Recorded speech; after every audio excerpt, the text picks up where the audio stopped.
Well, we are now more than 2 years into the government's bailout of the auto industry, and a report out this morning cites some successes but also some inconsistencies. The man in charge of Congress's oversight of the Troubled Asset Relief Program, otherwise known as TARP, is the former Senator Ted Kaufman. He joins us now from Capitol Hill. Senator, good to have you back on again.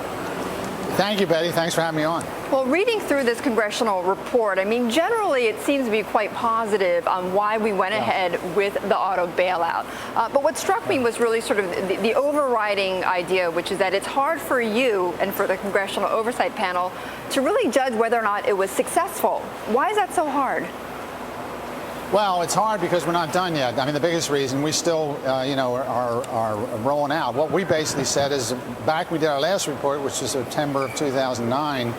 The Congressional Budget Office was projecting a $40 billion cost for the program. Now they're projecting a $19 billion cost for the program. So that's really a good sign. It's in the right direction. And the three major GM, GMAC, Ali, and Chrysler all seem to be fiscally stable and back on the right track. So but we still got rollout to this, so we'll see. But is success going to be judged upon how much taxpayers get back, or judged on whether or not the companies become profitable again or turn more profitable? I mean, what's the measure of success then?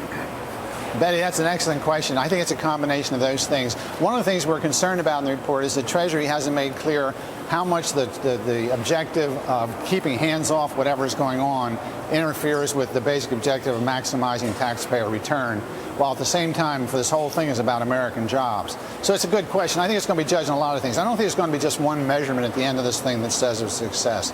And I think you have to put it in perspective where we were 2 years ago, when it looked like the whole automobile business could go down the drain, the whole American economy could go down the drain. So clearly, we're much better off than that. There's some people that say, well, it would have worked out okay, and there's people on our panel that believe that that it all would have worked out without this. So it's a very complex problem, which we will be coming out with a report in March on the whole TARP program. But if the Treasury is inconsistent about it, will we ever really know whether or not it's been successful?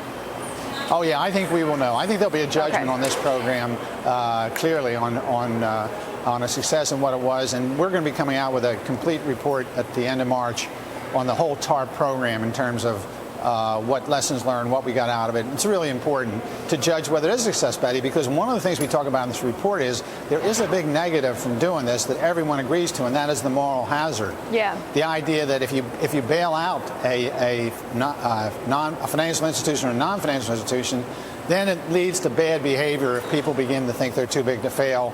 And the failures get bigger, but also when you believe you're too big to fail, you just start taking greater risks, and it puts you at a competitive advantage against the other people. So there are some real concerns here.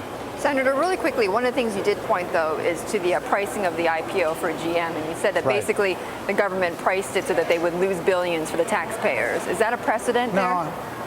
Yeah, no, we didn't really say that. What we said was there had to be a consideration. If they'd waited longer, maybe they wouldn't have made the money back. It gets back to our concern about setting objectives. But it's always difficult to price an IPO. It's I don't know, in my own investment, it's hard to decide when I'm going to buy and when I'm going to sell at what price. But we just want to make the point that... Well, but in the report, though, it said that it priced it at $33. Should have the break even is $44.59. And so basically it locked in billions of dollars of losses. That's what the report said. No, the report says that, but it does it in the context of being concerned about Treasury setting its objectives. It isn't flat out. It's saying if your objective is to maximize taxpayers' return, then probably we should have waited longer. If your objective is to get out as quickly as possible, then they did the right thing. So, but they do point out, the fact that, absolutely what you said, $33, it's now selling for $38. Yes. We needed to get to $44 on that piece for us to break even. That's absolutely the facts. Senator, thank you so much for joining us. I appreciate it. Always good to see you. And we'll Always good to see you, Betty. Thanks for having me. Thank you. We'll look forward to that final report. That was former Senator Ted Kaufman, head of the Congressional Oversight Panel.